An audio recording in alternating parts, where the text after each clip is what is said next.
I want to turn and dig a little bit deeper, and I want to personalize this. I want us to look at it. Instead of how to identify anger in other people and how to diffuse that, I want us to look at ourselves. So what do I do when I'm angry? When I'm angry at someone else, what am I supposed to do? What can I do? What's the right thing and what's the wrong thing to do about it? Let me give you step one. When you're angry with someone else, let me encourage you to talk about it. Now, I'm not encouraging you to go blast somebody on Facebook or with a tweet or an email. I'm saying go talk to them about it. Physically go and have a conversation about it. Ask God to give strength to your heart and the courage to go and sit down and to chat with somebody. We learn how to deal with this in the way that Jesus said in Matthew chapter 5, verses 23 to 24. Jesus said, if you remember your brother or sister has something against you, stop whatever you're doing and you go and reconcile with them. Now, when we look at the words of Jesus, I love what he says. Now, Jesus does not say, wait for that person who you're angry at to come beg forgiveness from you. Jesus does not say, let the other person come to you. Jesus says, you go. So you take the initiative, you stop whatever it is you're doing, and you go and you check out ways in which you can have conversation to deal with the anger. See, this is kind of contrary to what life brings us, right? It's kind of like many of us, we don't want conflict. We don't want to deal with it. Kind of peacemaker, peacekeeping. Talked about that a couple of weeks. Peacekeeper is the one that sweeps it under the rug. But we're really called to be peacemakers, especially in those situations of anger. So we're not supposed to just wait, but we are to be the first one who reaches out to go talk to the person that we're angry with. Why is that so important? Well, it's so important because an angered heart is not resolved accidentally. And I can assure you, an angered heart doesn't resolve itself. It requires an action. It requires you to do something. It requires you to step out. So you have to be real. You have to see this through, and you have to take the steps that when you're angry with someone else, go immediately to them, as Jesus says, and work it out. Here's the second thing I want to give us today. So as we're thinking about when I'm angry, what do I do? Hey, listen, while I'm talking, why don't you guys chat out some things here? So maybe let me just ask you this question. So what might be holding you back from going and talking to the person that you're angry with? And more importantly, what can you do to change the way in which you deal with anger when you're angry with other people? How can you go and deal with that? Will, hey, it's okay that you're late. I'm just glad that you're here with us. We're talking about what do we do when we're angry. So I said, go talk to the person. We cited Matthew 5. Jesus said, stop whatever you're doing and you go. Don't wait on the other person. You take the initiative. Here's the second thing that we learn here. Walk in the other person's shoes. Now, this is really an eye-opener, I think. I think for many of us, we're pretty quick to judge people. When we're mad at somebody, I think we're really judging them is what we're doing. Whether we're judging them right or wrong, or whether it's righteous or unrighteous judgment and anger, I think we find ourselves judging in that. But I want to encourage you that when you're angry at somebody, I want you to take a moment and put yourself in their shoes. Where do I get this? I get this from the writing of the Apostle Paul. Paul writes in Philippians 2:4, he says, none of you should think of his own affairs, but consider other people's interests too. So Paul is saying when we're angry, we shouldn't just be thinking about ourselves. So think about it. So when you're angry, who are you usually thinking about? You're thinking about you, right? When I'm angry, I think about me. Why did they do this to me? What's happening to me? Why did this go wrong with me? It's me, all those things that deal with me, right?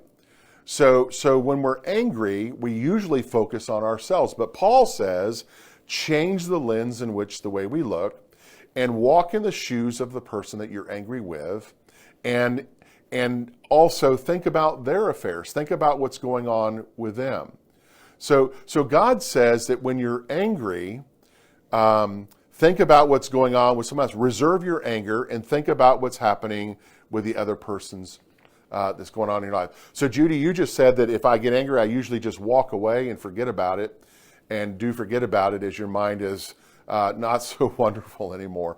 Wow, Judy, hey, sometimes walking away is the right thing to do, right? But other times, sometimes it's more important to kind of stay engaged in the moment. But remember what we talked about, the proverb says. The proverb says, make sure that you're not committing sin because of your anger. So maybe there's some merit to walking away sometimes. Thomas Jefferson, I believe our third president, he said these words. He said, when you're angry, stop what you're doing and count to 10. And if you're really angry, count to 10 slowly. Okay, so maybe that's kind of that cooling off period. But yeah, I can see, Judy, that sometimes that's the case. But I also think that sometimes we need to make sure that there's not unresolved anger and that we're able to deal with that. And that's kind of the pointers I'm trying to help us with today. I've discovered as I have matured in life, and my wife Patty says, Bob, it's not that you're getting old, you're just getting more candles on your birthday cake, And I think that's a compliment. I don't think that's a compliment. Should I be angry with her for saying that? Just kidding. So sometimes I've discovered what really happens when someone does something that angers us. I've discovered through the years that that's kind of out of character of them, especially if I know the person really well. So think about it. Your parent, your siblings, your children, your best friends, your pastors, your church friends. Sometimes we get angry at others because of things that are going on in our life, right? So we could be unsettled about something, and therefore we're angry at someone else because we're unsettled. But when I walk in your shoes, when you're angry at me, what it does is it helps me to take a step back and ask, what's really going on with you? And more importantly, instead of me being angry at you because of what you've said, it's going to cause me to look inward to my heart. It's going to beg my attention to seek you out as a brother or sister in Christ and to say, you know what? This just isn't like you. Tell me what's going on. There's more being done than what's being said here. And that's one of the most powerful questions I think we can have in life, is asking the question, what more is happening than's being said, or what more needs to be said in this particular situation? So I don't think that people wake up every day and say, hey, I want to be ticked off, today. I think people have things happen in their lives. And when things happen in their lives, I think it kind of puts them in a perspective to where they're going to be a little bit chippy about someone else. Okay, so Deborah, you're talking about what do you do when someone hurts you over and over again? That's a great one. And I think what we do with that is I think we're called to love our enemies. Jesus said that. But I think there are some times when we are struggled depending upon the hurt that happens, the anger that's caused in our life. So sometimes hurt causes anger, or anger causes hurt. So I think there are some times when maybe it's not at a point where we can get over it real quickly. But I think we need to lean into the words of Jesus where he tells us to love our enemies. And he says to do good to those who hurt you. But then what he says here is he says pray. Pray for those who are, like out of control. So for the person who hurts over and over again, here's what I would say. I would say that you have to ask yourselves a couple questions. If it's a repetitive behavior over and over again, then one of the things would be is, have you shared your hurt or your anger or the anger of someone else with that person? Kind of the steps that we're talking about here. If it continues, then you have a decision to make. And I said this in a sermon a couple of weeks ago. We can love people, but sometimes we have to choose to love them at a distance. So if it's a person who's just constantly hurting over and over and over, and you've tried to reconcile and they're not wanting to do that, then you kind of have to make some decisions in life that I can love that person, but I'm going to choose to love them at a distance. I hope that helps you as you look at that. And there's probably some more things. Why don't you guys chat it up a little bit? What do you do when someone's hurting you over and over again? How do you respond to that? And how does that help you deal with anger? Here's the third one. So it's, Basically we want to get in the other person's shoes. We want to go talk to them about it. We want to take the initiative to do that. Here's number 3. When we're angry, we need to figure out how to work together. I have found in conflict, when I'm angry at someone, or more importantly, when someone's angry at me, either I said something that wasn't clear, or I said something they didn't understand, or I said something that, just didn't make any sense. So we have to find a way to work together. And here's the other thing too, is we need to understand in a complex world in which we live, we are not going to agree on everything, right? I'm married. I'm in a wonderful marriage and have been married to my wife, Patty, for 36 plus years. We don't always agree on everything. But as Christians, we're taught that in those moments that we don't agree on things, that we can agree on one thing, and that is the love of Jesus Christ. That is the love of Jesus Christ. When we can share that, when we're connected with that, and that's how we work together. So when you're angry at someone, it's important for us always to go with a spirit of compromise. Because here's what usually happens. When we're angry at somebody, we want to dig in and we want to win. We want to win the argument. We want to win the point. We want to win whatever it is that we think this competition's about, and we want to win. And we've got to get that out of our head. There's no winning in all of these relational situations. It's togetherness. It's compromise. We want to find ways to where we can do life together. And like I said, we can come together by understanding that we do life in Jesus Christ. I like this because the Apostle Paul reminds us in Romans 12:18. Paul says, do everything possible on your part to live at peace with everyone. So again, the onus isn't on the other person. It's clearly on us. So as followers of Jesus, we have to own this.